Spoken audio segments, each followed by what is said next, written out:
Bom, pessoal, seguindo então o que nós estamos programando aqui, então, sem nenhuma interrupção, assim, mas entrando agora num outro tema. Qual que é a nossa ideia agora? Conhecer um pouco sobre as políticas públicas, de como ela está cuidando dos meios adequados, opcionais ou alternativos para a solução de conflitos. E aí nós temos aqui o Dr. Carlos Roberto Russek, que sempre nos honra com a sua participação, sempre assim nos prestigia e a gente fica muito feliz e muito honrado de tê-lo aqui. Então, nós vamos fazer a abertura dos trabalhos agora para cuidar da política pública na área trabalhista com o doutor Roussec. E aí vou fazer aqui também uma super breve apresentação do doutor. Então, o doutor Carlos Roberto Roussec, então, ele é doutor e mestre em Direito, professor da PUC São Paulo, desembargador aposentado do TRT de São Paulo, árbitro pela CAMES, membro associado do Instituto de Direito do Trabalho do Mercosul, né? Tudo, como eu falei, todos os currículos eu faço uma leitura muito breve, porque senão a gente perde muito, mas a grandeza do doutor, vocês, quem não conhece, vai conhecer agora. Doutor, muito obrigado, uma honra tê-lo aqui e a palavra é sua, doutor. Obrigado, doutor José Celso. Espero que esteja me ouvindo. Foi difícil eu entrar, mas consegui. Não, tá perfeito, doutor. Então tá ótimo. E é bom também, é bom falar de início, porque a gente é, prepara alguma coisa, e é bom falar depois, porque a gente ouve todo mundo e aprende muito mais, né? E tem aquele mesmo problema também que disse o doutor José Carlos Ferreira. Quando alguém fala, ele fala, "Ué, isso eu ia falar, agora já não vou falar mais." Perdeu, né? É. Mas agradeço a Unimarb, a TASP, né, essa iniciativa. O doutor José Celso Martinez é sempre tem muito trabalho nessa área, né? Não só em termos práticos, mas em termos de divulgação, isso que é muito importante. E eu vi, quando o doutor José Carlos Ferreira estava falando, que havia uma pergunta aí, não exatamente para ele, eu acho, mas uma pergunta normal, mas por que todo mundo não procura arbitragem, alguma coisa nesse sentido, ou os meios adequados? Por que existe tanta resistência? Eu vou fazer aqui uma análise muito breve, José Carlos Martinez, Martins. Eu vou fazer uma análise muito breve daquilo que eu acho, né, nesse sentido. Eu acho que nós todos temos uma formação formal do direito, mesmo aqueles que não pertencem ao direito veem a sociedade sob essa ótica, porque é a nossa educação. E há também, de alguma forma, eu posso estar completamente errado no que digo, e aí o que vale um congresso, um debate é isso, é dar as ideias e as pessoas que entrem no debate e possam discordar. E há também aí uma resistência grande no sentido de que é possível a conciliação e é possível chegar a alguma coisa definitiva que não seja pelo poder público, que não seja pelo poder estatal. Ou seja, em princípio, não se acredita, creio eu, né? Não se acredita que alguém que não esteja imbuído de algum poder possa solucionar algum caso concreto. É, e eu já contei essa experiência, acho que em algum momento, eu me lembro que, escapando um pouquinho dos princípios do direito, da lei das regras jurídicas, não dá para escapar muito, mas escapando um pouquinho, que os advogados vinham, quando eu, juiz de primeira instância, até na segunda instância, os advogados vinham com uma petição de acordo e pediam, obviamente, a homologação. Eu entendo, né? Pelos caminhos legais, o que é isto e que deva ser pedir homologação. Mas, na primeira instância, chegavam na primeira audiência, no primeiro minuto, pedindo homologação do acordo.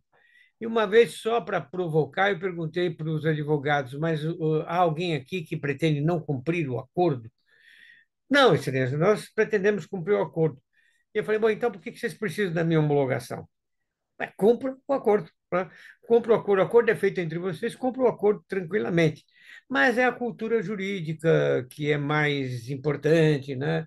É preciso ter homologação, é preciso que o Estado diga que é isso, está certo, nós precisamos disso.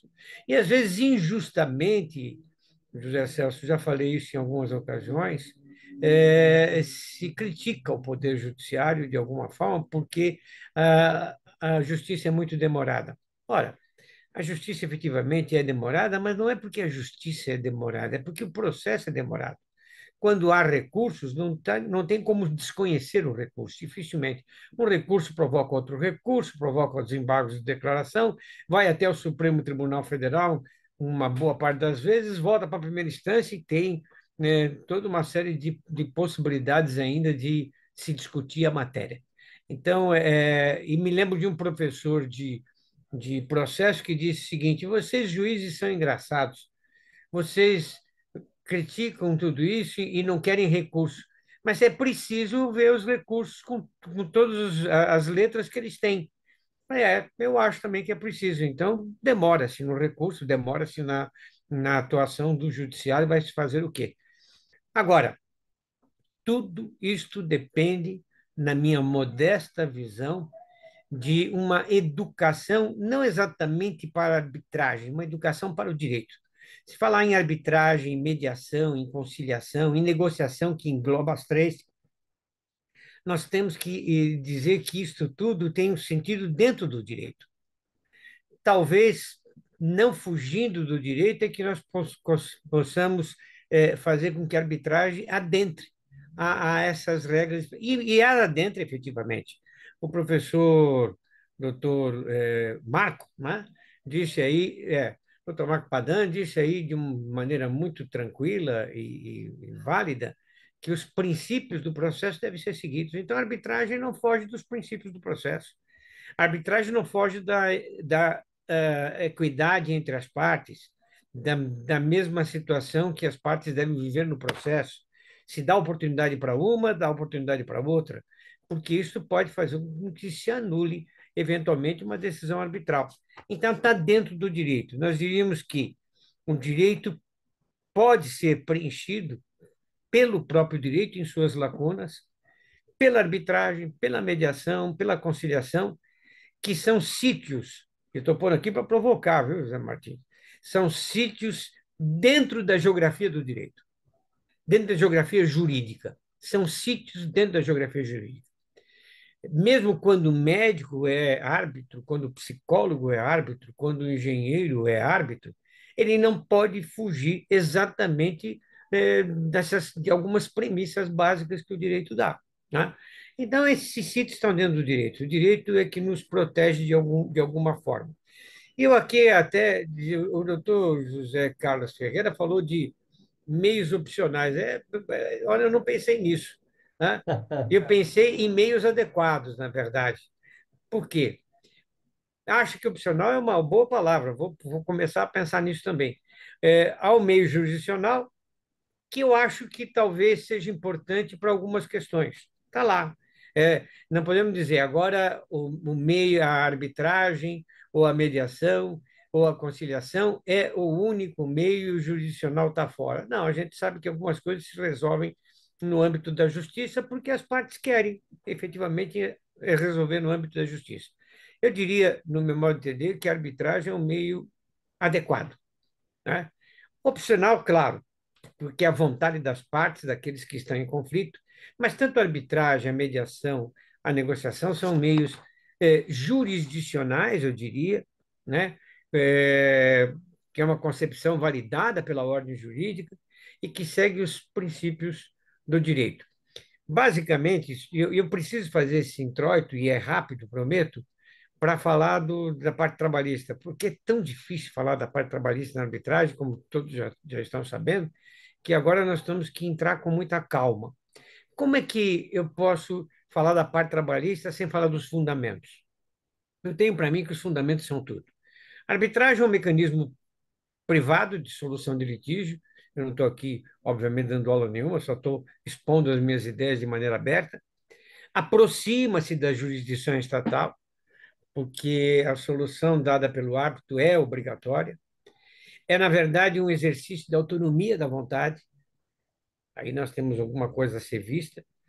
Possível em quase todos os campos das desavenças sociais, na parte comercial, tributária, família, trabalho, consumidor. Talvez não em toda a sua extensão, mas em várias partes desses campos a arbitragem é possível, desde que os direitos sejam discutidos, sejam disponíveis, direitos disponíveis. Então, nós temos aí uma base para arbitragem. De início, o empregado, ou é empregada, desculpe, é empregado mais na área empresarial, contratos de comércio nacional, de comércio internacional, e aí nós temos, e aqui eu sou mais jejuno na arbitragem que todos que estão aí presentes, né? Porque eu advoguei durante 14 anos antes de ser juiz, e agora voltei para a advocacia, estou aprendendo, sempre aprendendo, mas, e dou aula na PUC, e fico, às vezes, encalacrado com algumas perguntas e alguns raciocínios que os alunos fazem e que eu mesmo faço. Os contratos de comércio nacional, de comércio internacional, esbarram na questão da autonomia da vontade. E quando se esbarra na questão da autonomia da vontade, esbarra-se até no caminho da arbitragem ou da mediação. Quer dizer, qual a minha vontade? Lex voluntatis, a minha autonomia da vontade. E a Lindbe, no artigo 9º, dizem os intérpretes, não permite a autonomia da vontade, porque diz que a lei aplicável ao contrato é a lei do lugar da constituição do contrato. E alguns dizem, bom, tem uma saída para isso. Aspas, meia malandra, malandra no bom sentido, aspas, tem uma saída para isso. Ah, então se nós dois queremos fazer um contrato de comércio lá com as leis de Nova York, vamos pegar o avião e a gente faz o contrato em Nova York. E aí vão dizer, até aplicando o artigo 9º, diz, olha, a lei do contrato é a lei de Nova York, aplica-se a lei brasileira porque o contrato foi feito lá. Né? A outra saída, que eu acho um raciocínio um pouco mais complicado, mas que eu acredito, está no artigo 17 da lei de introdução, dizendo, olha, a lei aplicável ao contrato, e aqui eu falo comercial, mas vale para todos os contratos de certa forma. A lei aplicável ao contrato é a lei do local da constituição do contrato. Está lá no artigo 9º. Embora, se a vontade das partes faz lei entre as partes. Né? Kelsen. Embora, se a vontade das partes não contrariar a ordem pública, os bons costumes e a soberania nacional, ué, qual é o problema do contrato? Nenhum. O contrato pode ter a lei posta como lei de Nova York, aplicável ao contrato, e até dizer qual for o competente, desde que não contrarie a ordem jurídica, a soberania e os bons costumes. Então, eu parto do pressuposto de que o juiz, o árbitro, os aplicadores do direito de maneira geral, né, e aqueles que não estão como aplicadores do direito profissionalmente, mas aplicam o direito de alguma forma, porque se encaminham para isso, podem ter essa abertura de interpretação. Tudo é uma questão de interpretação. Né? Interpretar de uma maneira favorável à autonomia da vontade. Vontade das partes é importante. Então, tem algumas vantagens, obviamente, que nós sabemos. A escolha dos árbitros, o tempo de procedimental, eu diria o tempo de processo arbitral, acho que é mais adequado, mas o tempo de procedimento arbitral, que é mais curto e é determinado, o que a escolha das regras procedimentais normalmente pode ser feita, né? O pronunciamento, a sentença definitiva, que é definitiva e, em tese, não tem, obviamente, recurso nenhum. Aí nós temos a arbitragem basicamente posta. A mediação é autocompositiva, voluntária, é um terceiro imparcial que aproxima as partes, um pouquinho diferente do árbitro. Né? Eu estou falando toda essa introdução, desculpe, viu, meu amigo e meus amigos que estão me ouvindo, eu faço a introdução não é para vocês, eu faço a introdução para o meu cabeça, para eu poder entender as coisas. Então, a mediação é autocomposição. O árbitro decide, o mediador não decide, o mediador aproxima as partes. E eu falo nisso porque eu vi muitas vezes exercendo a vice-presidência do TRT da segunda região, que eu conseguia muitas coisas pela mediação. Claro, não exatamente como árbitro, é o juiz, mas eu mediava. Eu dizia o seguinte, por favor, aproxime-se as partes. E até fiz, e você deve saber dessa história, que eu já falei contigo presente, até propus uma mesa redonda em vez daquela mesa que o juiz fica, e a mesa em T. Até na brincadeira, nos cursinhos, na época que dava aula no Damásio, eu dizia, olha, o juiz... Alguém perguntava, por que o juiz fica na mesa em T? Eu falei, bom, eu não sei onde está isso no processo. O juiz fica na mesa em T porque ele fica no meio da mesa, como Cristo crucificado, e as partes ficam se debatendo lá e atirando flechas. Mas vamos fazer uma mesa redonda. Mas de onde você tirou essa ideia? Falaram lá no tribunal. De onde você tirou essa ideia da mesa redonda? Eu falei, tirei de amigos que foram para o Japão, por exemplo, né, não é só no Japão, mas foram para o Japão, e viram que algumas localidades, ou até Tóquio e outros lugares, os juízes ficavam em mesas redondas, praticamente dando as mãos. Uma mesa de trabalho, mesa redonda. Eu sou o juiz, mas eu quero conversar com vocês. O que vocês têm a dizer? Qual é o problema? Qual é o argumento? Por que você está bravo com ele? Por que ele está bravo com você? As pessoas não ficavam umas contra as outras, mas umas dadas as mãos com as outras. Este era uma grande possibilidade de mediação e de aproximação. Eu perguntei por que será que nós não podemos ter mesas redondas na justiça? Olha, eu desço do pedestal, aspas, pedestal, aspas, fico lá com os advogados, não deixo de ter poder, não deixo de ser juiz, porque eu sou juiz, posso estar até de toga se quiserem, mas, por favor, vamos conversar. Qual é a briga? Qual é o litígio? E nesta conversa as pessoas se expõem, e ao se exporem, nós podemos chegar a algum tipo de conclusão antes de qualquer sentença, antes de qualquer procedimento. Acho que seria por aí, seria a melhor coisa. Não fiz a mesa redonda, porque não dependia de mim a marcenaria. Eles fizeram a mesa redonda quando eu acabei a vice-presidência. Eu falei, que legal. Não sei nem se usaram a mesa, mas eu praticamente descia lá do patamar e conversava e falava e oferecia café. Vamos conversar. E às vezes nem sempre isso dava resultado, por incrível que pareça, meus amigos e José Celso. Tinha advogado que ficava bravo, dizendo: não, você tem que decidir. Como quer dizer, está deixando de ser juiz? Eu falei, não, eu vou decidir, mas eu quero ouvir vocês. Antes de decidir, ouvir vocês. Vocês precisam me dar as razões, os argumentos para ter uma decisão razoável. Mas antes de dar a decisão, não era bom você chegar em uma conclusão, e chegavam muitas vezes a algum tipo de conclusão sem que eu desse efetivamente uma decisão. Bom, nós temos aí, já foi dito, na mediação pela lei, uma das leis, a Lei 13.140 de 2015, uma atividade técnica, sem poder decisório, a resolução 125 também, que foi dita lá em 2010, do Conselho Nacional de Justiça, e por aí vai. A conciliação, eu vou chegar no trabalho, mas vou chegar rapidamente. A conciliação também é um meio com a participação de terceiros. É, o conciliador orienta as partes, essa é a sua função maior, orientar as partes. Eu achei que todos os juízes, antes do processo, deviam ser conciliadores de alguma forma, buscavam ser conciliadores. Aliás, a Justiça do Trabalho foi muito criticada, você sabe disso, porque os juízes buscavam fazer acordo e alguns positivistas achavam que isso era um absurdo. O juiz tem que julgar e fazer o processo, né? E nós procurávamos a conciliação porque era, inclusive, estava na lei. Aí é a formação legal mesmo. A lei diz, precisa tentar arbitrar o dissídio coletivo. Então, a conciliação o conciliador orienta as partes e isto, o único problema é que após essa orientação e as partes chegarem a alguma conclusão, tem que ter homologação pelo juiz. A negociação entra em tudo isso.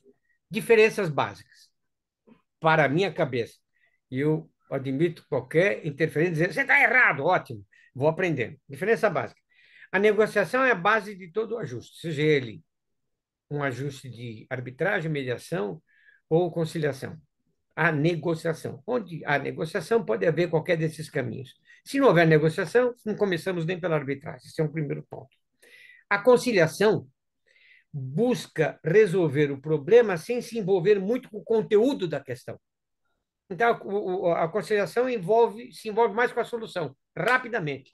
Vamos conciliar. E, às vezes, o juiz do trabalho tinha esse problema, queria conciliar para terminar os processos. Né? 25 audiências por dia, 4.000 processos na pauta para serem julgados. Você fala, pelo amor de Deus, vamos chegar a um acordo. E vamos conciliar juridicamente, dizendo: eu não vou me envolver muito com o que vocês estão argumentando. Eu quero que vocês cheguem a uma conclusão. Isso aconteceu comigo quando eu fui como juiz substituto numa vara em que a diretora da vara entrou no meu gabinete, e eu estava lá fazendo despacho até terminar as audiências, e ela abriu um armário na minha frente. Quando ela abriu o armário, quase eu morri do coração, quase tive um infarto, porque tinha um único processo na base do armário até o teto. Eu perguntei para ela, o que é isso? E ela, obviamente, falou assim: ah, o senhor não se preocupe muito, porque mesmo o juiz titular não quer saber. Eu falei: como? Eu sou o juiz aqui, eu estou vendo que você abriu o armário. Eu acho que é melhor só não mexer nisso, como quer dizer, vai mexer em vespeiro. Eu falei: mas eu quero ver pelo menos os dois últimos volumes, do que se trata. Ela fez assim para mim, como dizendo: o senhor não vai entender. Eu falei: tudo bem, o que eu posso fazer? Minha inteligência não é tão grande assim, mas eu estou aqui como juiz, quero ver. O processo, José Celso, meu amigo e amigos que estão me ouvindo, era muito complicado, tinha mais de 20 volumes, estava na fase de execução. Não se, eu li o terceiro volume, o quarto, quase que eu falo para a diretora, pelo amor de Deus, tira isso da minha frente. Eu não estava entendendo mais nada. Mas aí passou-me uma ideia. Eu falei para ela, é, eu sei que se você vai achar estranho, nós fazemos audiência só na parte da tarde. Ela falou: só na parte da tarde. Você tem o número, dá para pegar o número de telefone dos advogados desse processo, do autor e do réu? Dá para pegar. Não dá para marcar em sexta-feira, às 9 horas da manhã? Ela deu uma risadinha, que outro juiz ia dizer: ah, vamos entrar com processo contra a funcionária. O senhor não vai fazer isso. Só chama os advogados e fala que eu quero conversar. José Celso, os advogados vieram na sexta-feira, 9 horas da manhã, com maquininha de calcular, acredite você, olhando para mim e fala assim: qual é a proposta? Eu falei: eu não tenho proposta nenhuma, nem sei. Eu estou vendo o processo agora pela primeira vez. Os senhores devem ter proposta. Ficaram fazendo cálculo das 9 da manhã até meio-dia. Meio-dia eles chegaram à conclusão que podia conciliar. Fizeram uma petição em conciliar e eu mandei todo o processo embora. Olha. O juiz titular, quando chegou, falou: ah, eu gosto muito de você, Zeca, mas você não devia ter feito isso. Pensei comigo: bom, e não fui eu que fiz, foram eles que fizeram, né? Porque ele ficou meio chateado porque eu tirei aquele imbróglio todo do armário e ninguém estava ligando para absolutamente mais nada, principalmente o jurisdicionado, né? Aqueles que estavam envolvidos com o processo. Isso é só para dizer que a conciliação é sempre uma proposta possível, né? Vamos conciliar. Ah, você não está entendendo? Eu não estou entendendo absolutamente nada. Vocês entendem? Entendem? Então, por favor, me dê os caminhos, que aí, se for o caso, eu resolvo. Mas me dê os caminhos, eu quero saber dos caminhos que estão propostos. Então, é essa. A conciliação se envolve com a solução. Eu tentei, nesse momento, me envolver com a solução sem entender exatamente o conteúdo. O que valeu, porque eles resolveram, de alguma forma, o problema. Confiei nos advogados. Os advogados confiaram em mim e as partes confiaram nos advogados que contrataram. Então, a justiça está feita de alguma forma. A mediação envolve-se com os fatos, né? Busca compreender os fatos e aproximar as partes. Se envolve com o problema, né? Efetivamente. E a arbitragem, eu sei que você gosta muito desse termo, escreveu bastante. A arbitragem, na verdade, tem as duas coisas. A arbitragem busca a solução e se envolve com os fatos. Ou seja, o árbitro é completo. E além de buscar a solução e se envolver com os fatos, ele sentencia e entra na área do direito. E fazendo um apanhado de tudo isso, tá? De que serve para direito do trabalho, da justiça do trabalho, tudo isso que eu falei? Bom, em primeiro lugar, serve pelo fato de que, se nós não entendemos o fundamento disso, a justiça do trabalho não vai resolver. Precisa entender o fundamento disso. Há uma resistência, efetivamente, não só dos juízes do trabalho, eu acho que a resistência agora é menor, juízes mais novos estão mais dispostos a fazer outras coisas, mas há uma resistência por parte do judiciário e há uma resistência por parte dos jurisdicionados, que ficam inseguros quando tem algum tipo de decisão que não é dada exatamente pelo poder estatal. É preciso que aqueles que estejam em torno desses assuntos possam confirmar que a decisão é válida e que a decisão é dada até com aval do Estado, né? Do Poder Judiciário. Esse é um ponto. O artigo 507, eu não tenho muito lá o que dizer, tem muita coisa para dizer. Antes do artigo 507, arbitragem coletiva do direito do trabalho, essa já está consagrada, está até na Constituição Federal. A Constituição Federal que diz que precisa buscar o meio coletivo, o meio de arbitragem, de mediação, e se não buscar, aí vai ser decidido pelo tribunal. Então, esse é o primeiro passo. O primeiro passo é esse. Se não houver esse passo, eu pertencia à Câmara de coletiva, e se não houver esse passo, muitos apenas simplesmente terminavam o processo. Vocês não fizeram o requisito básico. Vocês tentaram negociar? Foram para a negociação? Foram para a arbitragem? Ah, fomos e aqui tem o papel, tem a certidão, tem não sei o quê, que nós não conseguimos. Ah, então tá bom, então vamos decidir. Não, nem pensamos nisso, porque outra parte não quer. Então, desculpe, mas está extinto o processo de julgamento do mérito. Perfeito. Convenção, mas nem tudo é assim, mas é a interpretação jurídica da Constituição. Por isso que eu falo que está dentro do direito. Vamos interpretar juridicamente para poder levar a arbitragem todos os meios possíveis e imagináveis. Né? Esse é um ponto.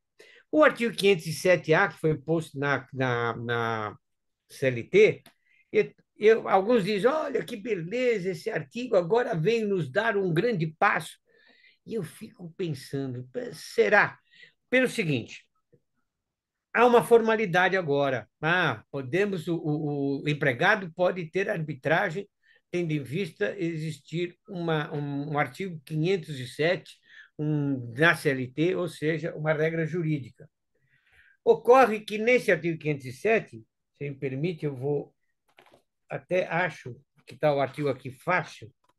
Nesse artigo 507 diz de maneira, não estou achando o artigo aqui, mas diz especificamente que o empregado poderá pensar em negociar, enfim, tentar arbitragem, artigo 507, desculpe, nos contratos individuais de trabalho cuja remuneração seja superior a 2 vezes o limite máximo estabelecido para os benefícios do regime geral da Previdência Social. Poderá ser pactuada cláusula compromissória de arbitragem. Bom, eu pensei comigo, é ou não é um avanço? E aqui eu ponho para o debate mesmo, para todo mundo ficar bravo comigo aí. Ora, pensa-se que o empregado, pelo menos é isso, que tem uma remuneração superior a 2 vezes o limite máximo estabelecido pelo regime da Previdência Social, esse empregado ele pode ter arbitragem porque, na verdade, ele está dentro dos privilegiados, ele não é mais hipossuficiente. Então, eu não sei quanto é que está isso, esses 2 vezes salários. 11, 20, vamos supor que seja 20. Quanto? Eu não estou ouvindo. Uns 15 mil reais, mais ou menos, hoje, 15 doutor. mil. Muito bem. Então, vamos supor que mais ou menos, vamos deixar que seja 15 mil, só para efeito da nossa conversa. Aí o empregado tem 14.500. Não pode pegar arbitragem. Ele tem 15 mil, ele pode pegar arbitragem. É uma coisa assim estranha. Estranha porque então a arbitragem depende efetivamente de um valor específico maior. A pessoa precisa ser dona do automóvel, do apartamento, ter os jardins na sua casa. O que ela precisa fazer para poder buscar arbitragem? Enquanto houver esta ideia, eu acho que isso vai ser prejudicial. A arbitragem poderia ser aberta. E aí eu digo meio adequado, porque é adequado numa determinada celeuma, numa determinada ocasião, é adequado que nós procuremos arbitragem. Eu diria até mais, é adequado que nós busquemos a conciliação, é adequado que, se não der certo, nós possamos buscar a mediação, e é adequado que nós possamos buscar a arbitragem. Adequado. Ou, opcionalmente, como diz o doutor Ferreira. É adequado que se busque a arbitragem. Se não der jeito, nós vamos para a jurisdição, porque a gente quer ver solucionado, pacificado o caso. É uma adequação que não depende, no meu modo de ver, não deveria depender, do meu modo de ver, de valores específicos que a pessoa está envolvida. É preciso que, quando o empregado esteja envolvido, ele possa receber a decisão arbitral, ainda que ele seja, aí é que eu jogo para para discussão, ainda que seja eventualmente hipossuficiente ou não tão suficiente. Ele pode ser hipossuficiente economicamente, mas ele pode ser eficiente ou super eficiente culturalmente. É possível, né? Ele só economicamente é hipossuficiente. Então, eu vejo que esse artigo 507 dá uma abertura, mas eu critico porque ele se baseia em valor.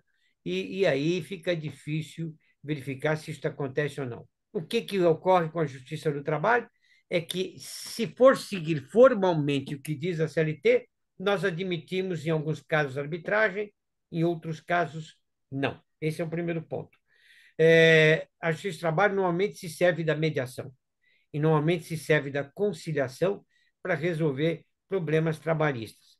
Mas é preciso, e aí eu termino a minha fala, eu falei demais até, eu só pus minhas dúvidas do que qualquer outra coisa, eu termino a minha fala dizendo o seguinte: é necessário, eu não sei qual é o seu pensamento, José Celso, até sei mais ou menos, mas dos demais participantes, que podem me contrariar à vontade, porque o debate é isso, mas é necessário que nós tenhamos uma modificação dos fundamentos das coisas.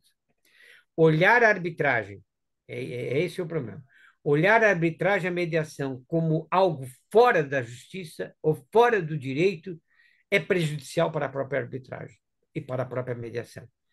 É para dizer o seguinte: embora não tenha o rigor que a justiça pretende, não tenha o rigor que o processo pretende, não tenha todas as possibilidades de recursos possíveis e imagináveis, a arbitragem está dentro do direito, está dentro dessa geografia jurídica que temos, a mediação está dentro do direito, e todos que lidam com isso têm que lidar com os princípios do direito, com a equidade, com direitos humanos, com tudo mais. Eu acho que é por aí que nós partimos. Então, nós ficamos ainda no direito do trabalho a dever alguma coisa, mas acho que ficamos a dever alguma coisa também nas outras áreas do direito. A arbitragem tem muita teoria agora, boas teorias, muitos livros, ótimo, está se expandindo, mas a arbitragem ainda não tem toda a possibilidade de fixação social exatamente pela falta de educação, não só dos operadores do direito, como você estava dizendo, mas falta de educação daqueles todos que lidam com os seus problemas, tá? Familiares, comerciais, trabalhistas, tributários, consumidores.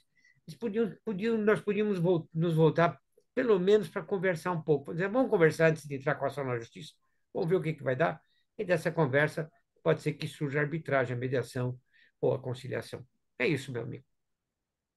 Doutor, muito obrigado, né, pela todas as suas reflexões que o senhor trouxe aqui para nós, né, e todos os pensamentos, essa forma que o senhor coloca assim, torna o nosso encontro muito rico e abre muitas possibilidades. Que aí, doutor, nós vamos ter que ficar a noite inteira falando aqui. Claro, claro.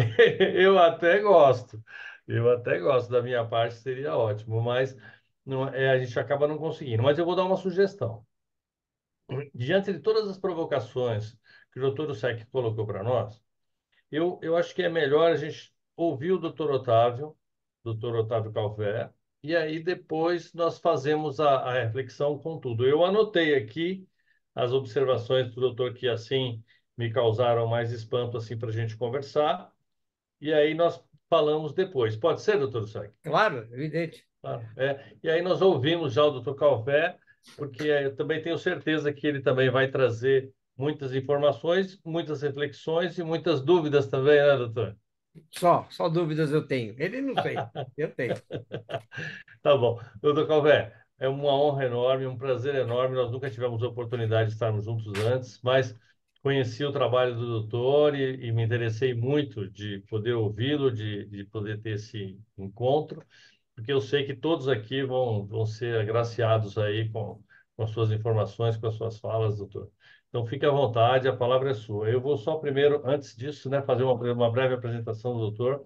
O doutor está no Rio de Janeiro, né, doutor? Ele é juiz do trabalho no Rio de Janeiro, é mestre e doutor em Direito do Trabalho pela PUC São Paulo, pesquisador do GETRAB USP, colunista da revista eletrônica Consultor Jurídico, coordenador de pós-graduação em Direito do Trabalho da Faculdade, como é que se fala, doutor? CERS, Certo. Isso. SERS, isso, né? E também professor da Escola Superior da Advocacia Pública, também no Rio de Janeiro. Então, né, doutor, toda essa riqueza de formação, tenho certeza que vai trazer muito aqui para nós. Doutor, por favor, fique à vontade agora, a palavra é sua. Boa noite, professor. Fico muito feliz com o convite. É a minha primeira oportunidade de estar participando aqui de um evento da Unimarb. Fiquei muito feliz de saber que ia participar aqui do painel com o Dr. Roussek. Dr. Roussek, uma honra estar aqui, ainda que online, e aprender um pouquinho com o senhor. Adianto que eu concordo com tudo que o senhor falou. Acho que a gente, né, tem assim muito para construir ainda nessa área, na justiça do trabalho, na área trabalhista como um todo, né? E eu vou focar minha fala aqui, acho que mais numa reflexão do porquê nós estamos tão atrasados no uso de métodos alternativos para a solução de disputas e da arbitragem especificamente, que é o nosso tema assim, né, maior hoje, né? Eu sou magistrado há 27 anos, mais o tempo de servidor na Justiça do Trabalho. Esse ano eu completo 30 anos de casa na Justiça do Trabalho. E que eu percebo esses anos todos, como magistrado, como integrante do Poder Judiciário, é que existe uma cultura da magistratura que é muito avessa a outros métodos de solução de conflitos, né? A gente tem no nosso DNA algo que é mais ou menos de entender que nós somos quem melhor pode resolver um conflito trabalhista, né? Que nós é que compreendemos melhor esse fenômeno e que mais, que nós não erramos, né? Doutor Sec já teve nos dois momentos, três momentos, né? Na advocacia, juiz de primeiro grau, desembargador, e voltando agora para a advocacia, a gente percebe isso. O profissional da área jurídica e o juiz especificamente, ele tem uma convicção de que ele está fazendo certo. E assim, a nossa formação é isso, né? A nossa formação é para isso, né? Eu estou ali cotidianamente julgando e, obviamente, eu acho que eu estou fazendo é o melhor, indeferindo, deferindo, enfim, conduzindo, e eu acho que eu estou certo, né? Aliás, uma vez até brinquei em audiência, doutor Rosek, que eu fiz lá, indeferi lá uma testemunha, aí o advogado, doutor Otávio, o senhor é professor, o senhor é estudioso, reflita, doutor Otávio, o senhor está errado. Aí eu conhecia ele era meu camarada, fiz uma brincadeira. Eu falei, então tá, doutor, eu vou refletir. Aí abaixei a cabeça, levantei, refleti. Acho que estou certo. Tá certo. É. Só para brincar com o colega, porque assim, essa é a nossa cultura, né? E aí eu percebo que, para um juiz aceitar que outro ator social possa receber essa incumbência de solucionar conflitos trabalhistas, isso mexe com a cultura, isso mexe com o establishment. Por, basicamente, a meu ver, dois motivos que eu ouço os colegas muito, a gente conversa muito sobre isso, né? Eu sou uma pessoa que é super aberta há muitos anos, né, a refletir sobre o Poder Judiciário e reconhecer que o Poder Judiciário tem muitas mazelas e tem muito para melhorar. Mas o que eu percebo meus colegas falando? São dois fatores básicos que, para mim, se retroalimentam. Medo, né? Medo de deixar a própria sociedade civil se empoderar para solucionar conflitos trabalhistas, e esse medo tem duas vertentes para mim: medo de ter fraude lá fora, porque aqui dentro supostamente a gente controla a fraude, mas lá fora a gente não controlaria. E segundo, medo de que a justiça do trabalho se extinga, que a justiça do trabalho se enfraqueça, que a justiça do trabalho fique menor se aceitar que outras instâncias possam resolver as disputas trabalhistas. Então, esse medo tem duas vertentes. E esse medo, como sempre acontece, a psique humana, ela reforça o outro elemento que, para mim, é decisivo para a gente manter essa cultura, que é exercício de poder, né? E toda vez que a gente tem medo, a gente tenta, né, a gente exacerba no exercício do poder, né? Porque o juiz do trabalho, se ele permitir, por exemplo, que um árbitro possa, de fato, resolver os conflitos no lugar dele, ele pode estar partilhando poder. E eu não digo partilhar poder só da questão de quem julga, mas é muito mais. Por quê? Porque quando você escolhe um árbitro da sua confiança, né, seja um caso de arbitragem para ser um árbitro, 3 árbitros, conforme for a escolha lá dos interessados, esse árbitro ele não vai estar preso à jurisprudência de tribunal. Ele não vai estar preso a como os juízes fazem, como os juízes julgam. E hoje a gente tem uma instância de poder muito forte dentro do Poder Judiciário, que é a jurisprudência, os precedentes, a jurisprudência vinculante. Um juiz de primeiro grau hoje, ele não tem mais tanta liberdade quanto no passado, de julgar como ele bem entendia, né? Deixando de aplicar uma súmula porque achava a súmula injusta. Hoje não, hoje a gente tem muito mais, e acho isso bom, né? Porque jurisprudência, para mim, é um patrimônio social, mas não há tanta liberdade quanto no passado. Então, assim, em termos de poder de controle da situação, permitir outras instâncias de solução de disputas acaba enfraquecendo. Então, eu acho que são esses dois fatores principais que levam a magistratura a ser muito ter muita dificuldade de compreender esses fenômenos e de como isso é bom para a sociedade, né? E eu tenho a prova disso, gente. A discussão sobre arbitragem trabalhista não é recente, não é da reforma trabalhista.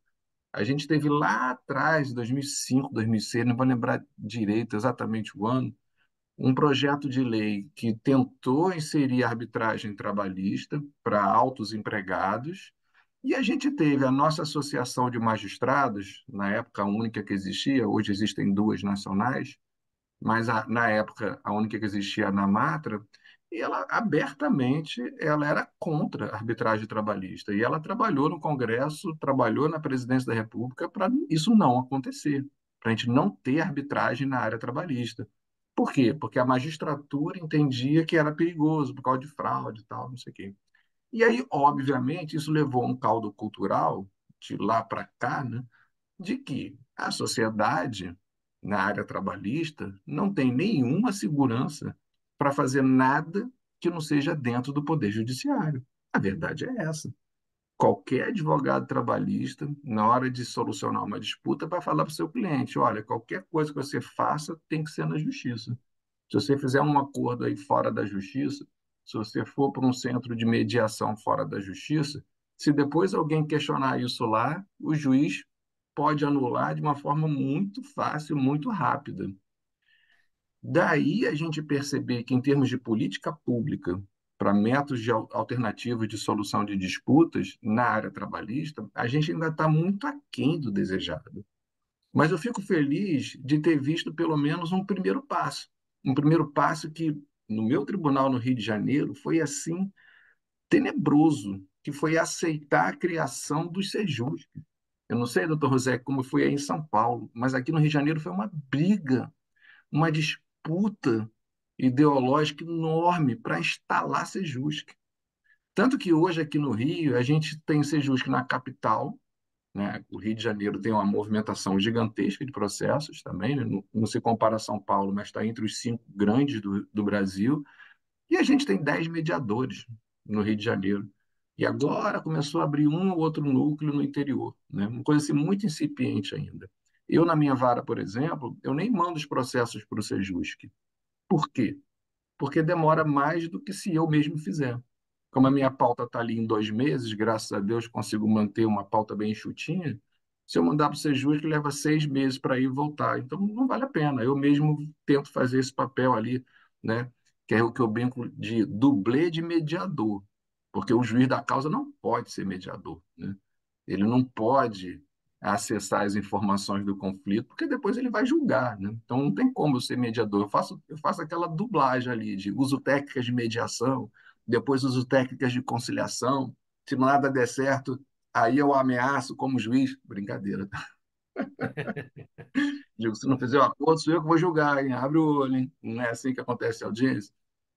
Então, assim, isso não é mediação, isso não é uma conciliação, né, no conceito puro desses institutos. Mas a gente faz aquela coisa de dublê. E aí, o que eu acho muito engraçado, a gente não aceita bem esses métodos alternativos fora da justiça, a gente está no primeiro passo de aceitar que isso aconteça dentro da Justiça do Trabalho, a mediação e a conciliação, nos sejusques, e a gente reclama todo dia da quantidade de processos, né? Eu não entendo isso. E eu não consigo entender como é que um colega pode achar que mediação, conciliação extrajudicial ou arbitragem vai extinguir a justiça e vai fazer a gente ter pouco processo. Da onde? Não tem nenhuma comprovação empírica que nenhuma justiça tenha passado por isso, por mais que use mediação, conciliação e permita arbitragem. Então, não tem lógica isso, né? E aí ficamos lá. Como eu estava até fazendo as contas aqui, peguei aqui minhas estatísticas, de 20 de janeiro até hoje, eu já fiz 800 audiências, já proferi, cadê aqui, ó, 374 decisões, dá uma média, tirando o mês de férias, dá uma média de 93 decisões por mês. É. E aí eu fico pensando, né? O meu grande sonho, doutor Roussec, espero um dia chegar lá, onde o senhor está hoje, é virar árbitro e poder julgar o quê? Um por mês, um por semana. Eu já estaria tão feliz se eu pudesse ter essa dedicação e, enfim, né, esse aprofundamento para julgar um caso por semana, por exemplo, né? E fica essa loucura. Então, eu acho assim, eu acho que a gente está numa situação de uma encruzilhada, né? E a gente precisa, a meu ver, de cabeças como a do Dr. Roussec, que representam as gerações que já passaram por todas as experiências, e das novas gerações, né? Da juventude que está ingressando na magistratura, para a gente poder mudar essas mentalidades, né? A gente urge que a gente repense todo o nosso sistema de justiça, porque é muito simples, não funciona bem, né? As coisas não estão boas, né? E eu não consigo me conformar com essa situação de que a gente tem lá, né, diariamente, um sistema que é defeituoso e a gente não aceitar fazer diferente, não aceitar outras instâncias. Eu sou um árduo defensor dos métodos alternativos. Já falei em algumas palestras e vou jogar a ideia aqui de novo. Eu acho que estava na hora da área trabalhista fazer duas coisas rapidamente, né? Primeiro, retomar a ideia das comissões de conciliação prévia, que está lá na CLT, que a gente teve uma experiência ruim no passado, mas isso já tem mais de 20 anos, já está na hora da gente ressocializar as comissões de conciliação prévia e voltar a utilizá-las, porque é um fenômeno, né, é um instituto maravilhoso dentro das empresas, nos sindicatos, com os conciliadores. Isso a gente tinha que retomar isso, urgente, né? E segundo, e acho que aí a OAB podia fazer um movimento forte, a advocacia podia entrar nisso forte, é o advogado assumir o seu papel e não aceitar que apenas o juiz do trabalho possa ser o ator social para solucionar uma disputa. Por que que a gente não pode ter mediação e conciliação em câmaras privadas, como diz o CPC, como autoriza o CPC, que possam solucionar os conflitos com a força, né, de uma decisão, ainda que de forma extrajudicial, sem que isso gere insegurança jurídica para as partes, né? Eu gostaria de ver, por exemplo, um projeto de lei que permitisse que isso acontecesse dentro da própria OAB, que fosse um primeiro passo, né? Nas câmaras da OAB, não sei, algo assim, porque a gente precisa empoderar a sociedade civil, né? É ilusão achar que o juiz de trabalho vai resolver tudo e vai resolver bem. E o cotidiano está aí para a gente ver que isso já é um fato, né? A gente não consegue resolver tudo e a gente não consegue resolver bem. E a gente tem que lembrar o seguinte, gente: 70% das nossas decisões que vão para a execução, a gente não consegue transformar em dinheiro no bolso. Então, assim, são tantas pontas soltas que a gente tem que analisar, né? A gente assume tudo, fica assoberbado, né? Tem que julgar aí 93 processos por mês, para depois, 70% disso lá na frente, a gente extinguir por prescrição intercorrente, né? E uma das coisas muito importantes na área trabalhista, que é um pouquinho mais experiente na nossa área, sabe, é que muitas vezes o primeiro que resolve o processo é que recebe, porque as nossas empresas elas conseguem, é muito comum que elas não tenham fôlego por muito tempo, né? Quando começa esse processo de ações, de execuções, acaba que chega um ponto que ela deixa ali o credor sem nada mesmo. Então, essa agilidade, essa rapidez, essa compreensão do fenômeno trabalhista é muito importante para a gente. Então, eu acho que a magistratura tem que repensar e acho que a advocacia tem que reivindicar. Eu sinto falta disso, sabe? Do advogado reivindicar. Eu, por exemplo, há muitos anos, e sempre fui criticado, doutor Rossec, eu homologo o acordo por simples petição com a assinatura dos advogados. Por que não? Meu Deus do céu, como é que o juiz... Olha, eu não consigo compreender, né? O reclamante está com o advogado, o reclamado está com o advogado, os dois têm poderes para transigir, você faz um acordo, o juiz marca uma audiência para olhar para o reclamante para perguntar se o advogado dele não está enrolando ele, para ver se o advogado está fazendo fraude. Pelo amor de Deus, né? Eu acho isso um demérito para a advocacia. Tem poderes, tem procuração, está tudo regular, como é que eu vou presumir má fé dos advogados? Então, é uma coisa cultural que a gente tem que realmente, sabe, fazer o que a gente está fazendo aqui, falar, deixar isso bem aberto.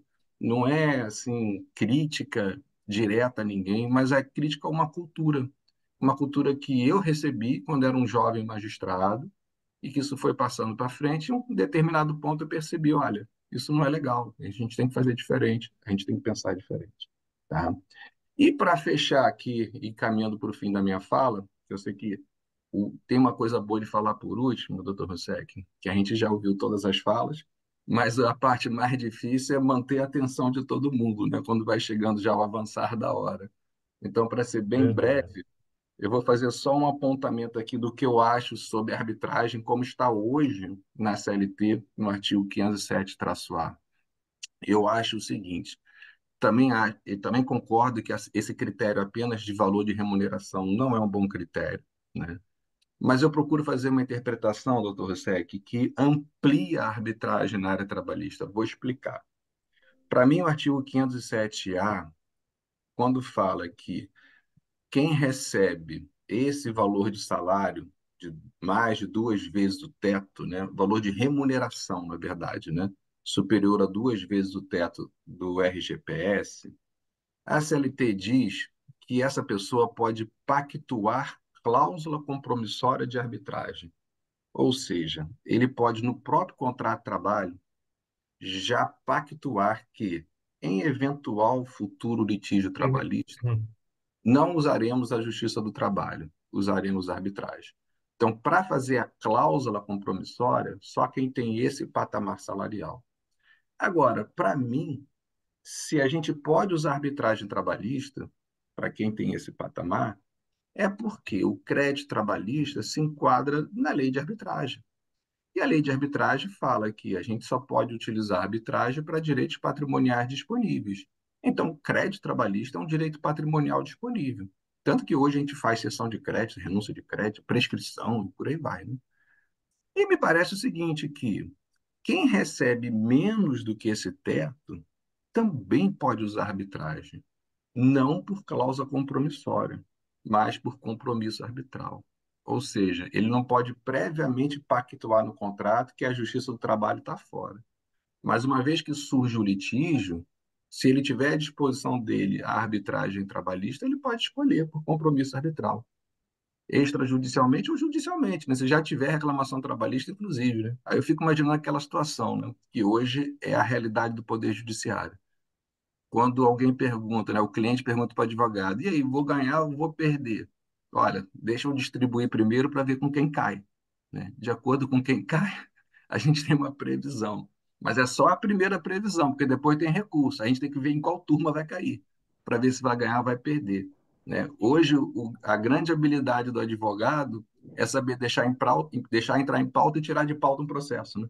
De acordo com a composição do momento do tribunal que vai dizer qual vai ser a forma de julgamento, o que é, para mim, uma completa distorção do sistema de justiça, né? Direito não devia ser de acordo com quem cai o processo, né? Devia ser uma ciência previsível, mas isso é outro papo, é outra discussão. Então eu fico imaginando isso, o advogado falar, ih, caiu com o juiz tal, vamos embora fazer uma arbitragem, vamos tentar tirar desse juiz e vamos levar para um árbitro que pode ser que a solução seja melhor, mais justa, mais bem feita e por aí vai, né? Então, para terminar minha fala, eu agradeço mais uma vez o convite, doutor Sec, muito feliz de estar aqui com o senhor e fico à disposição aí para mais debates, perguntas, enfim, fiquem à vontade. Obrigado a todos da Celso. Na verdade, nós que agradecemos, doutor, pela sua fala corajosa, né? Porque, na verdade, o que o que o senhor traz para nós, né, na verdade, muito do que nós sentimos na pele aqui, né? Seja como advogado, seja pela Câmara de Arbitragem, nós temos aqui essa percepção exata do que o senhor falou aqui. O que o senhor falou foi exatamente o que nós sentimos quando nos deparamos com alguma questão voltada à justiça trabalhista, né? Então, esse temor, né? Esse cuidado, esse protagonismo que se insiste em ter, né? Me parece que é mais maléfico do que benéfico. Não me parece que eu teria aqui muitas histórias para contar nesse sentido aí, de que Aí a nós nossa palestra vai virar uma terapia coletiva aqui daqui a pouco. Verdade, verdade, doutor. Não, é verdade. Não, mas então não vamos entrar nos problemas, vamos ficar nos fundamentos, nas técnicas, né? Acho que vai andar melhor, o senhor tem razão. Ô, José Muito bem. Celso, eu só queria dizer o seguinte, que É, eu concordo com o doutor Calverno na interpretação do 507 da CLT, 507A. Uhum. 507A da CLT. Concordo. Eu só falei daquilo porque acho que a grande maioria vai tentar positivamente pensar no valor. É só isso. É, Sem dúvida. é, Não, e eu acho, e assim, e quem recebe menos do que isso, se fizer arbitragem e alguém questionar na justiça, a chance de anular é enorme. É enorme, Temos que ser exatamente. sincero, né? Então, É, tem que é isso. tomar cuidado mesmo, né? eu tenho vários artigos escritos justamente onde eu cuido desse tema. E eu trato exatamente como o doutor Calvé falou, exatamente dessa forma. Eu entendo a arbitragem como como conceito, né? A possibilidade de se utilizar do sistema, não é isso que constou na lei, porque a lei poderia ter escrito ali, né? Somente quem só poderá fazer uso da arbitragem, É, não quem foi o ganha caso. acima e É, tal, tal. E não é isso que ficou escrito. Ficou escrito lá, somente, a cláusula compromissória poderá escrita no contrato. Então, quer dizer, no meu entender, o legislador falou? Falou, olha, quem ganha acima de 15 mil ou em cima dos dois valores de referência, pode fazer a previsão da arbitragem no seu contrato. Quem não tem, pode usar no compromisso arbitral, como o doutor Calvé falou. É exatamente o que eu penso também. Muito bem. Mas aí eu deixo aí, eu teria muita coisa para falar a respeito, mas eu prefiro deixar aí o pessoal, quem quiser se manifestar, quem gostaria de ter a oportunidade de ter uma fala aqui, uma resposta do doutor Sec, ou do doutor Calvé, deixar para vocês aí uma chance de vocês falarem aí. Alguém gostaria de falar? Aí a Márcia, tudo bem. Márcia, primeiramente, prazer te conhecer, saber que você está aqui Obrigada. com a gente também, tá? Uma honra também poder te ouvir, por favor. Boa noite, obrigada aí Pode. pelo convite, obrigada pela oportunidade. Em relação à questão da parte trabalhista, né, eu sou psicóloga de formação, mas fui para a área organizacional, então eu tenho mais de 30 anos de experiência na área de desenvolvimento organizacional e gestão de pessoas, cheguei a liderar, né, a área de RH, então eu falo que eu aprendi numa época que não tinha internet, na prática o que era CLT, né? E depois eu fui síndica por 10 anos, né, síndica orgânica, e eu peguei também a lei das terceirizadas, né, porque eu tinha funcionários terceirizados. Então eu falo que eu sou aquela psicóloga que pratico trabalho na prática a legislação, né? E nesse sentido, eu atuei em indústrias químicas e indústrias de autopeças, né? Então metalúrgicas, ligado ao segmento automotivo. E eu falo que assim, a minha experiência até é que se há um bom relacionamento entre o patrão e os funcionários, ou seja, se há um bom tratamento, uma boa comunicação, essas coisas, o litígio, o passivo trabalhista é menor. Então, eu sempre trabalhei de uma forma de prevenção do passivo trabalhista, e por isso que eu acabei aprendendo muito sobre a CLT, consultava, né, o escritório consultivo, assim, né? Tipo, posso fazer, não posso fazer, como poder tirar a comissão, como fazer isso, como mudar a escala de trabalho, tirar, né? Então, e nesse sentido, eu sou mediadora, né? E fiz pós em Portugal, né? Sou neuropsicóloga, enfim. Eu acredito muito que antes da arbitragem existe a possibilidade da mediação. E se trabalhar, por quê? Quando se entra já na justiça, é porque houve uma quebra dessa relação. E mesmo quando houve essa demissão foi mal conduzida. Então, quando se há um processo de um trabalho durante a gestão, né, do departamento de RH, desenvolvimento das suas lideranças para trabalhar melhor com esses funcionários e ter eu trabalho muito com a liderança humanizada, né, eu acho que o conflito pode ser minimizado, pode ser trabalhado, e aí, como o Dr. Russetti falou, né, de trabalharmos, envolvermos nesse conflito de uma forma que ele possa ser minimizado. Então, muitas vezes, quando se vem uma questão financeira, é uma retratação de maus tratos durante todo o processo laboral. Então, e nesse sentido, eu acredito que se houvesse a possibilidade de termos mediações ainda durante o processo, o contrato de trabalho, provavelmente, e até dentro do processo de desligamento tivesse via um processo de mediação, eu acredito que os passivos trabalhistas, as ações trabalhistas seriam menores. E nesse sentido, eu acredito também que há a possibilidade de se fazer uma mediação e fazendo depois uma arbitragem como, né, para fechar numa arbitragem, porque acho que talvez daria mais segurança jurídica.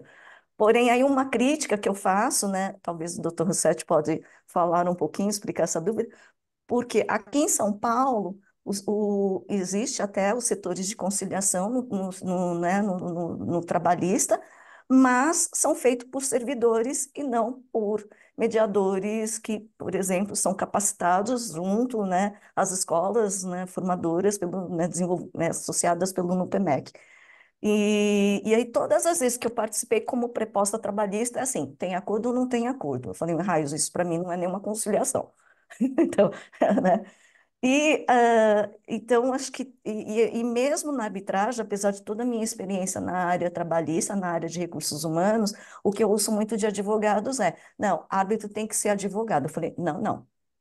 Árbitro pode ser um especialista na função, ele não necessariamente precisa ser um advogado. Eu acho que muitas vezes, por ter trabalhado no chão de fábrica, eu dou de 10 a 0 em muitos advogados que se dizem trabalhistas, e quando eu começo a trazer as questões práticas e trazer a CLT na prática, eu dou um baile em muitos advogados, não menosprezando os advogados aqui presentes, nem os doutores, por favor, mas trazendo essa reflexão. E Então, acho que eu acho que você deve dar um baile em muitos juízes também, pela sua fala. Pela Obrigada, doutor. rapidez, né, doutor? Hoje eu fui convidada, eu atuo há 3 anos numa vara de família, né? Então o direito de família também é extremamente conflituoso, assim como o direito trabalhista. E atuo também no IPA de São Paulo, né? No projeto Cantareira, que é no Ministério Público Criminal. Então, assim, eu falo que eu, né, psicóloga, mediadora, advogada, assim, né, e síndica, né? Então eu lido muito com conflitos, eu sei lidar muito bem com conflitos. Você tem uma alma de advogada, é isso que é o problema. É, Já me falaram isso, doutor. É. Mas, Mas, desculpe, é. imagina, duas considerações só da fala do meu amigo Calvé aí. Apenas ele falou o seguinte, que uma média de 800 processos de janeiro até agora, né? Nós Centras recebemos na, audiências. é, nós recebemos na PUC uma vez um juiz italiano na sala dos professores e ele perguntou quantos processos nós julgávamos. E quando eu falei que a gente julgava em São Paulo a média de 4.000, 5.000 processos, muito mais, ele ficou olhando, ele olhou, abriu o olho e falou abertamente: vocês não julgam é nada, porque não dá para julgar tanto processo assim. Não, não vão julgar absolutamente nada. É só apenas um comentário para dizer disso. E com relação a Márcia, né? A Tá. Márcia, faz uma coisa que eu acho que deveria ser feito sempre. Eu vi, e o doutor Calvé talvez tenha visto também, sentido, muitos dos processos trabalhistas de que eu participei como juiz de primeira instância e como desembargador, o fundo do processo é um desentendimento psicológico, tá? Então, eu me lembro que num processo, até uma pessoa entrou e falou assim: "Mas por que que o senhor entrou com o processo? O que que o senhor está querendo?" Para ele, a partir de um determinado momento, o gerente não mais olhou na minha cara nem me cumprimentava. Eu fiquei pensando, puxa vida, se ele tivesse cumprimentado e conversado e tomado um cafezinho, talvez o processo não existisse. Claro que eu tô deixando isso de uma maneira muito simplória, mas muita coisa está com base no desentendimento. Já parte do princípio de que as pessoas não são exatamente aquele cultura, como é que é o negócio? Mente reativa, já ouviu falar nisso? Uhum. Psicóloga sabe. Mente reativa. Eu reajo, o meu gerente, aquele que é o gerente do pedaço, que é o diretor, mal me cumprimenta, eu fico com aquela raiva desgraçada. No primeiro momento, eu vou pôr a justiça, vou pôr a empresa no pau. A empresa vai no pau por causa do gerente, porque ele não me cumprimentou. Claro, Isso mesmo. claro que isso aí eu estou diminuindo bem alguns conflitos, mas muitos deles têm por base uma questão psicológica, de desentendimento, de não querer ser apreciado, de recursos humanos, de compliance, seja lá o que vocês possam entender. É isso. Hoje, só para dar um exemplo rápido, Márcia, hoje eu fiz um acordo em que a empresa ofereceu, o reclamante queria 5.500, a empresa ofereceu 5. Aí, advogado reclamante, fulano, você aceita? Ele, não. Falei, "Mas por que não?" Aí ele falou assim, porque eu não posso aceitar o que eles querem me pagar. Aí a escutativa, né? Eu percebi que ele simplesmente não queria sucumbir à empresa. E aí eu expliquei para ele, eu falei, olha, fulano, quando a empresa faz uma proposta de acordo, na verdade ela está assumindo que errou. É o contrário. Ela está reconhecendo que o senhor tem direito, né? Agora, realmente é uma questão aqui da gente ver. Aí eu fui explicando lá, né, as questões do processo, eu terminei de falar ali, não, não, então eu aceito assim, eu aceito o acordo. Era só uma É isso. questão né, de não querer se sentir aviltado pela empresa, né? Exatamente. Enfim, Exatamente, Excelência. Quando você colocou luz para ele, né, para ele entender o que era exatamente. aquela proposta, não apenas o número, né, Uhum. ele pode entender. Mas olha, todos que estão aqui, especialmente o doutor Calvé, o doutor Sec, que nós já tivemos muitas oportunidades de estar juntos, para minha satisfação e alegria, é, eu tenho um pensamento que talvez eu gostaria de compartilhar aqui. Eu entendo que se as empresas optassem mais pelo acordo coletivo, com a aproximação da empresa, sindicato e empregados, para que pudesse entender cada um da sua dificuldade, porque as atividades diversas que são, né, desenvolvidas pela sociedade, o comércio, a indústria, ou a prestação de serviços, enfim, elas sempre, cada um tem a sua peculiaridade. E aí, essa aproximação parece que seria fundamental para que nós tivéssemos um diálogo, né, maior e que as pessoas pudessem, as pessoas que eu digo, né, os agentes, né, tanto o empregador quanto o empregado, tivessem um entendimento da dificuldade e necessidade de cada um. Então, muitas vezes nós acabamos rivalizando as questões numa ação trabalhista, em que o advogado não conhece a realidade da empresa, nem do empregado, o juiz muito menos, né? E nós vamos buscar depois uma solução, uma sentença ou um acordo que às vezes está muito distante da realidade do que efetivamente aconteceu. Então, eu sou muito nessa linha, né? Nós estamos aqui conversando já sobre a cultura, né? Sobre a necessidade de alteração, de entendimento sobre algumas questões que nós convivemos, e me parece que acelerar nesse sentido, me parece que seria algo muito interessante. Não sei se o doutor Sec vai lembrar, mas nós já tivemos uma conversa nessa linha, assim, eu já mais ou menos rabisquei alguma coisa, né, no sentido de que disseminar essa cultura, fazer esse trabalho pode ser trazer muita diferença, né? Eu vou colocar aqui só um exemplo que nós aqui pelo TASP nós fazemos esse trabalho, né, de, de acordos coletivos, e nós tivemos um caso em que quando nós iniciamos esse trabalho, nós fazemos um questionário para os empregados, para que eles conheçam, para que eles venham, para a gente ter meio que um diagnóstico de que onde que a coisa pega, tal, para depois se chegar ao acordo.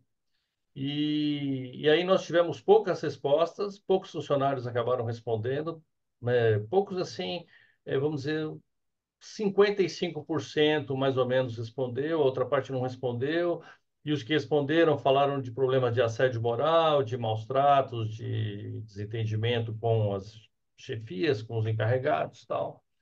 E aí, diante desse fato, chegamos na direção da empresa, falamos, olha, eu acho que ao invés da gente seguir com o acordo, eu acho que primeiro a gente precisa dar uma arrumada nisso aqui. E aí tivemos um curso, um encontro com essas lideranças, para que eles entendessem que também não estavam agindo da forma correta, não estavam atendendo com aquele comportamento, não atendiam efetivamente aos interesses da empresa e nem dos empregados. E aí o pessoal acho que entendeu e agora nós fizemos uma nova avaliação para ver como os empregados estão se sentindo diante desse quadro. E já temos respostas dizendo que mudou a situação. Então, eu acho que esse trabalho pode produzir resultados muito interessantes, mas é uma questão de cultura. Eu acho que o sindicato, a empresa, o empregado precisam dessa aproximação. Né? E aí, como o doutor falou, das comissões de conciliação prévia, eu quase pulei aqui, doutor, porque eu penso exatamente isso. Eu acho que nós precisamos levar e fazer isso acontecer, porque aí eu tenho certeza que nós vamos ter um outro entendimento do que é uma relação de emprego no Brasil, sabe? Nós precisamos ter essa mexida, sabe? Então, não sei, até gostaria de ouvi-los sobre isso, mas eu José penso um Celso, pouco nessa linha. desculpe, eu, eu ponho apenas alguma reflexão aí no seguinte sentido. Eu acho que você tem razão, mas a coisa é mais complicada porque nós também não temos uma cultura sindical adequada. Esse é um primeiro Sim, ponto. Tá. eu sei. Os sindicatos, eu me lembro que antes de entrar para a justiça, eu não sei qual a experiência, o doutor Otávio Calvé falou que foi funcionário da justiça, eu advoguei para sindicato e eu não era recebido pelo presidente do sindicato, porque ele estava tomando café, porque ele tinha secretária, ele não podia atender o advogado, e ele era o presidente do sindicato. Quer dizer, uma estrutura piramidal do sindicato que não resolvia o problema. Então, quando não há cultura sindical também, fica difícil os sindicatos serem intermediadores de um É conflito. verdade. Acho que tem que ir por aí. Acho que tem que resolver esse problema. A outra coisa que nós chegamos talvez a falar algum dia, alguma vez, ou eu falei, é que a nossa legislação trabalhista ela é individualista. Uhum. Ela não é, Sim, não é. Você pega a CLT, é individualista. Então, quer dizer, privilegia-se o processo individual, o dissídio individual e não o dissídio coletivo. coletivo, sim, Não, as regras, contrato de trabalho coletivo é uma coisa assim, um instituto meio estranho. Convenção coletiva, acordo coletivo, sim. Contrato coletivo já é meio estranho. Então, nós não temos uma legislação de natureza coletiva, nós temos uma legislação de natureza individual, o que isso explica muita coisa, né? sim, E nós temos os sindicatos que ainda são, de alguma forma, ou eram, pelo menos em grande parte, alguma forma de exercício, aí o doutor Calvé falou, e é exercício do poder no sindicato. Quer dizer, o presidente do sindicato exerce um poder e não abre mão do poder que exerce também. Ou seja, ele faz a pirâmide de alguma forma também. Isso é muito complicado. Nós precisaríamos ter uma mudança mais específica em todos esses sentidos. É muito complicado isso. Não é impossível de resolver. Você está de parabéns, Celso, que está propondo isso para nós debatermos tudo. Eu acho que precisamos sair daqui com ideias, né? Tem uhum, dirigentes sindicais excelentes e tem dirigentes sindicais que eu já conversei em convenções coletivas que não queriam, que ficavam nesse negócio que o doutor Otávio falou. Não, eu só aceito 500. Se for 500, se for 450, eu não aceito. E você não sai da conversa. Você fala, ué, Isso coletivamente, quer dizer, é uma coisa Uhum. complicada. Então, eu acho que É precisa ter uma verdade. mudança da CLT também, em termos de ações coletivas mais efetivas, né? A CLT ainda é muito individual.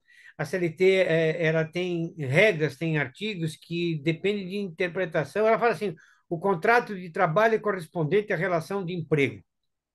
Aí você pergunta, então o que é a relação de emprego? Resposta: é o contrato de trabalho. Quer dizer, fica Uhum. uma coisa assim estranha, até para o raciocínio jurídico. Precisaria ter uma coisa mais. Ela não é nem do civil law, como deveria ser, por exemplo, e não é nem do common law. É uma mistura das duas coisas. E com relação às comissões de conciliação, que foram postas de lado, eu concordo com tudo que vocês disseram também. O único problema é que eu me lembro que eu era presidente da Associação dos Magistrados. Eu fui presidente da Associação dos Magistrados uma boa época. E algumas comissões, aquelas que tinham na CLT, eram compostas por classistas que perderam o cargo de classista na Justiça do Trabalho e transferiram o poder classista para a comissão. Eu me lembro de um parente, engenheiro, que foi para uma comissão dessas e parece filme, coisa de filme. A pessoa que estava na comissão pôs um holofote em cima dele e perguntou: aceita, aceita, aceita, aceita. Eu falei: não, pelo amor de Deus. E ele acabou aceitando, assinando um acordo de 5.000. Quando ele fez o cálculo, ele tinha direito a 30. Eu falei: mas por que você aceitou? Ah, foi a pressão na hora que a comissão fez, eu aceitei. Quer dizer, é preciso também avaliar que tipo de comissão nós queremos ter, né? Tem, tem. É toda uma estrutura, toda uma estrutura que precisa ser reavaliada e estudada. Precisamos estudar mais, é isso. É isso mesmo, isso mesmo. Doutor Calvé gostaria de falar também? Gostaria de ouvi-lo, doutor. É só ratificar. Eu concordo plenamente que as mazelas da área trabalhista, elas são muito antigas e há uma grande resistência de enfrentar os nossos problemas, porque, no fundo, quem hoje controla eh, a área trabalhista são esses atores que não têm nenhum interesse nessa modificação, né? Então, assim, Exatamente. a gente vê, por exemplo, a reforma trabalhista que aumentou o poder de negociação dos sindicatos, né, que para mim é uma coisa excelente, né? Um sindicato ter mais poder de negociação, e os próprios sindicatos foram contra. Então, assim, é difícil, Exatamente.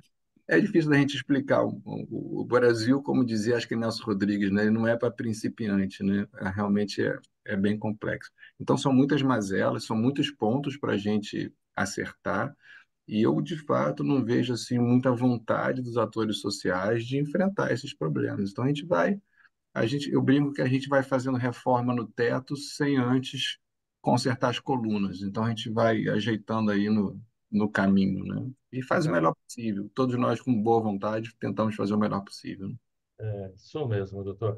Realmente as observações são precisas, né? Eu também tive a oportunidade de. Eu fiz uma pesquisa com sindicatos e eu tenho também um livro que eu escrevi sobre isso.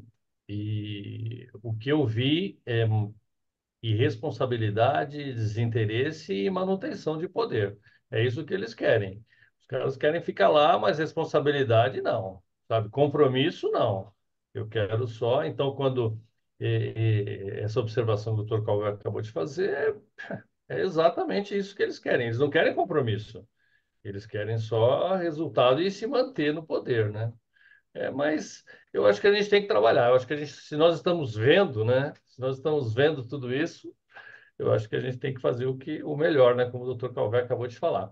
Eu tenho aqui, eu queria só fazer duas observações, duas perguntas para nós encerrarmos, né? Eu sei que o tema aqui, como eu falei, nós falaremos muito, mas eu primeiro vou passar para a Fernanda Leão, quer fazer uma pergunta, e depois o Dr. José Paulo também. Então, Fernanda, por favor, pode fazer sua pergunta. Boa noite, Celso. Oi, Boa Fernanda, noite. boa noite, seja Eu vi bem-vindo. parabéns pelo evento, parabéns pela iniciativa, parabéns também aos expositores.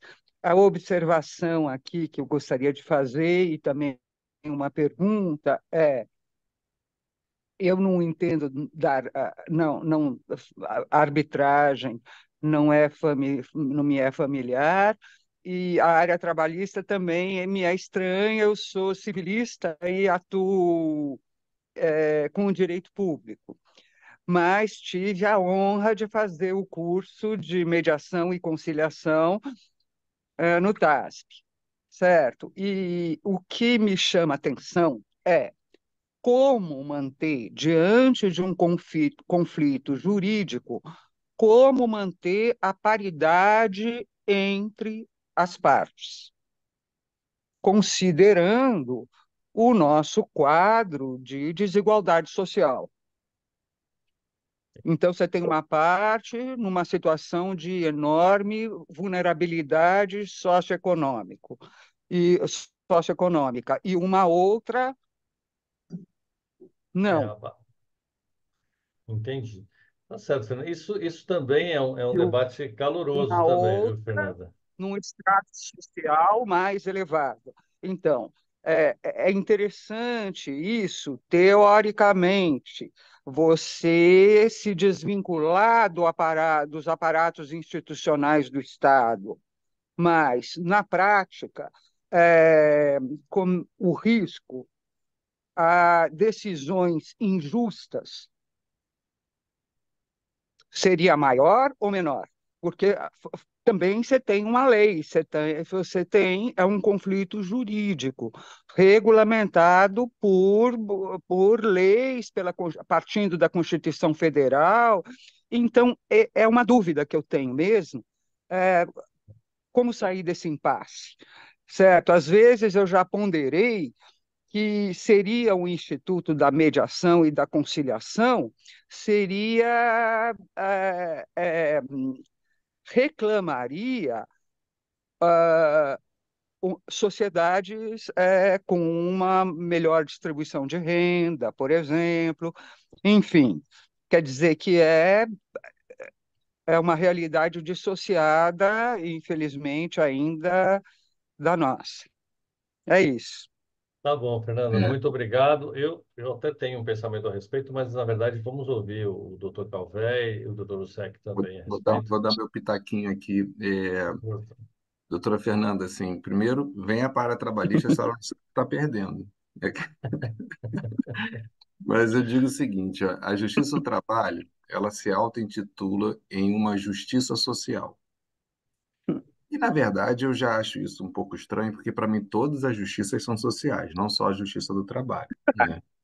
E isso confunde as pessoas, eu acho, com uma ideia de que a Justiça do Trabalho tem papel de fazer redistribuição de renda, que eu não concordo.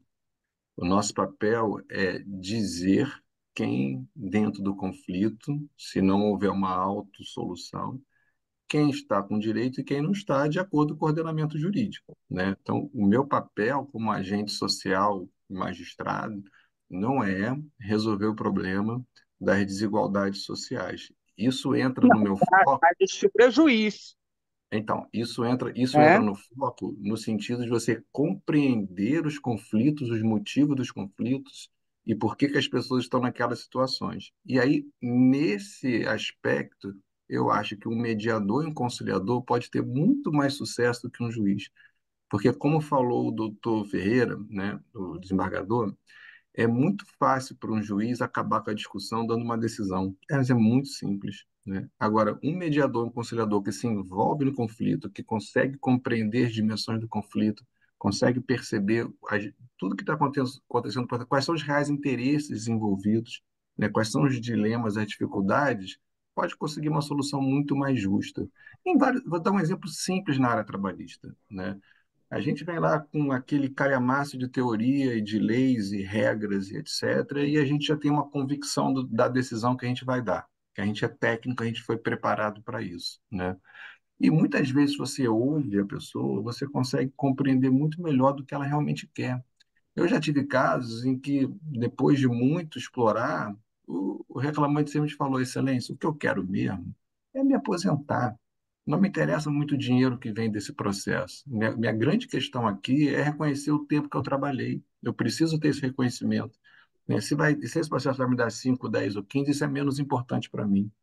e eu estava ali pronto para julgar procedente ou procedente o vínculo de emprego. Ponto final.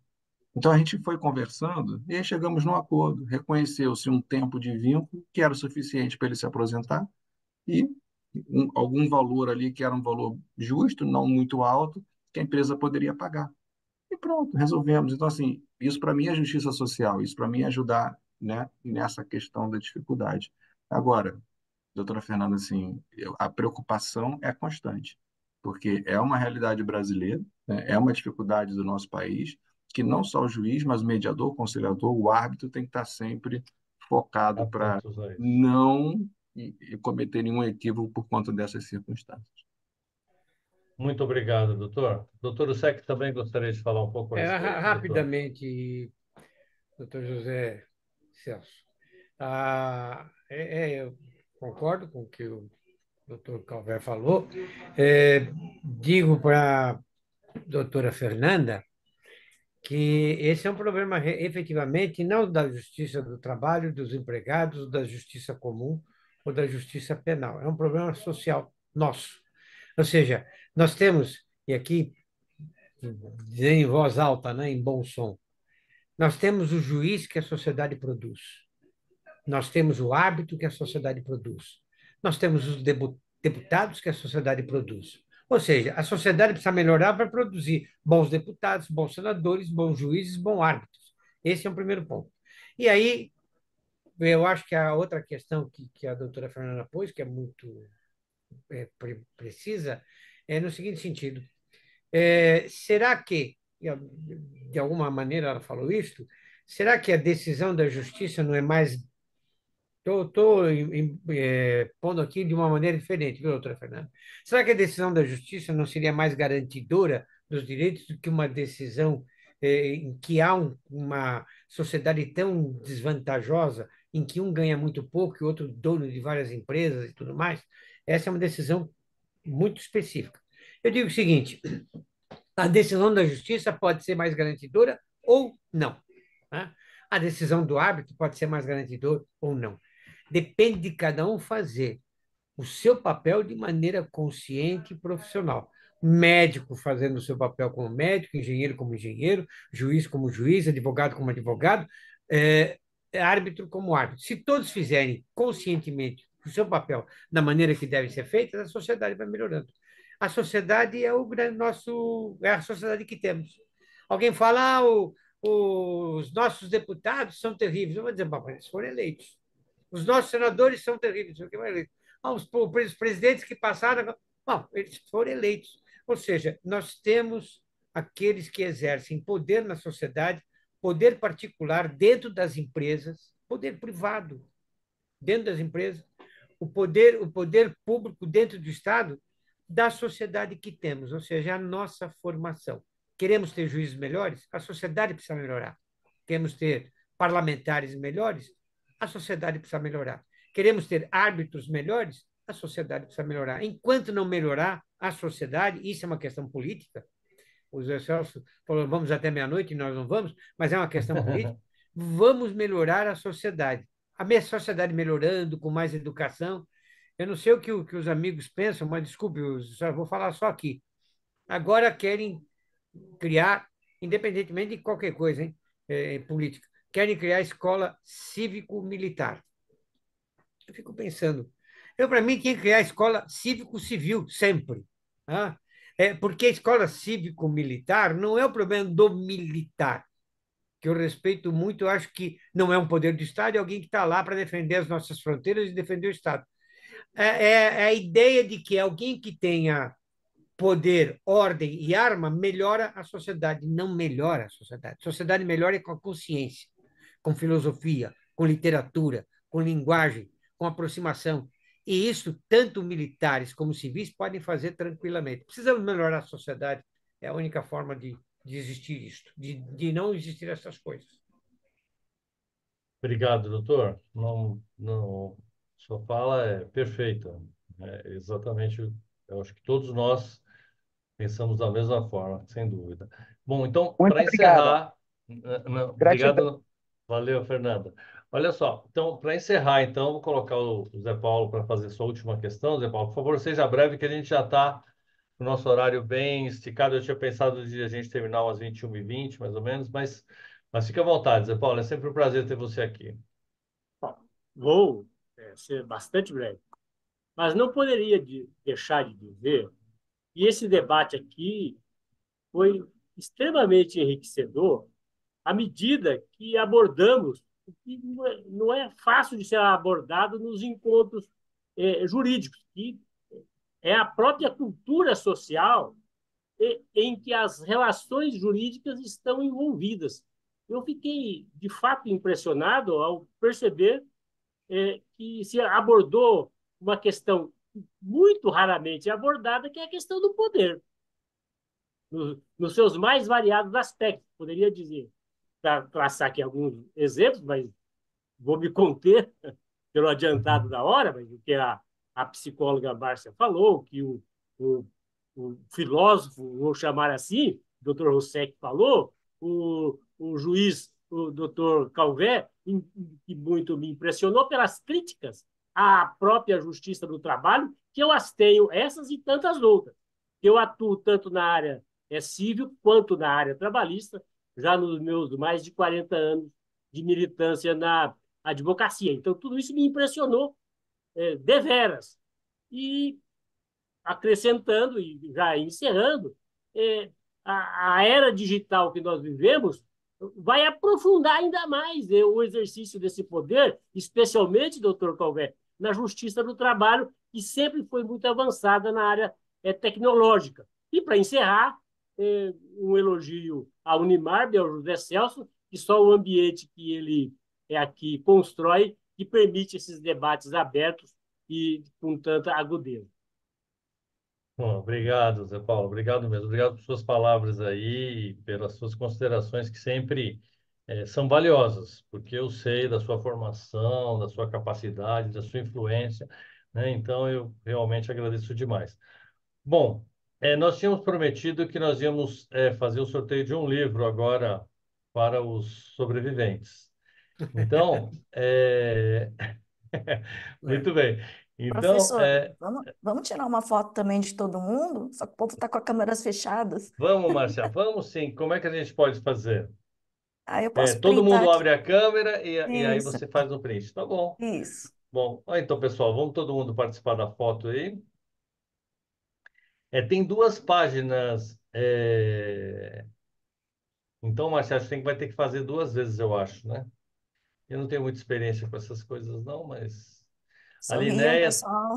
a Vai, Linéia gente, vai vamos abrir abrir. as câmeras. Isso, sorriam.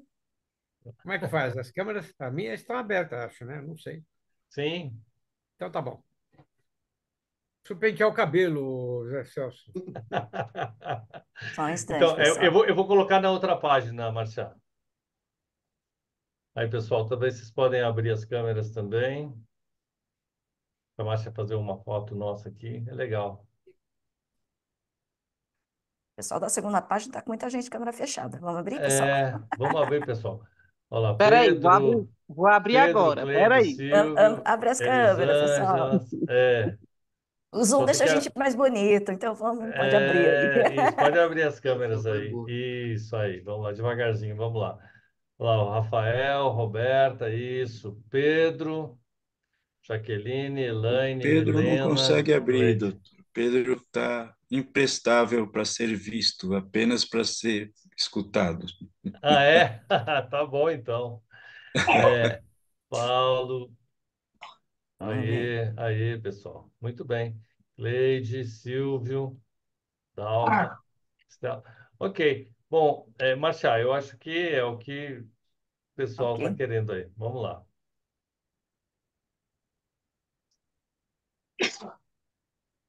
Aí eu mando lá no WhatsApp e aí eles compartilham Isso. depois com vocês, tá? Ótimo. Ótimo. Obrigado, Marcia. Obrigado mesmo. Imagina. Bom, então, muito bom. Então, agora, nós temos para fazer o sorteio. Eu não sei exatamente como é que a gente pode fazer, mas eu vou dar uma sugestão. Como assim, cara? Eu sei, mas faz como? Fala para quem fala. Ah, tá bom. Então tá bom. Então a Josiane está sugerindo aqui que o doutor Calvé fale o número e o doutor Fusec fale o número também. Tem que ser de 1 a 60. Então vamos lá, doutor Calvé, pode falar aí. Então vamos dar 2 livros, então. Vai, vamos lá. 32. 32. 32. Quem é 32? Pode se manifestar aqui? Não. Deixa eu ver aqui, eu não estou conseguindo identificar. Você está vendo aí, Josi?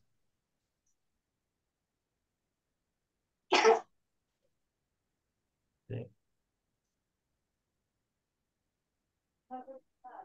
Não tá? Ah, puxa vida, doutor. Esse Vai ter que número falar aí outro já número, né? vai ter que falar Sorteia outro outro número. número. Então, Fala outro. então, então vamos por quem teve iniciativa, 16. 16. Eu vi que alguém colocou ali, número 16. Deixa eu ver. Poxa. Josi, você está no suporte aí, né? A Josi está comigo aqui do meu lado para a gente ver ajudar. Quem é 16 quer se manifestar aí? Olha lá. Ó, lá, a Laura ali, ó, eu tinha Ah, enviado eu tinha enviado 16. 16. Ah, então tá bom, Não Laura. é, Laura? Isso, Laura Quelhas. Muito bem, Laura. Então você ganhou um livro, depois você manda. Isso, manda uma mensagem para a Josi com o seu endereço, para que a gente possa fazer o envio. Aí o doutor Usec também, doutor. Pode arriscar um número aí, doutor. 57. 57. Opa, acho É. que foi lá embaixo. Vamos ver. Quem é 57? Ah, e Tá aqui, ó. aqui. Ah, é Lisan. Isso, Lisan aqui. Muito bem. Então, Lisan, você então faz a mesma coisa. Entra em contato com a gente e manda o seu endereço certinho para a gente poder fazer o envio do livro para você também, tá bom?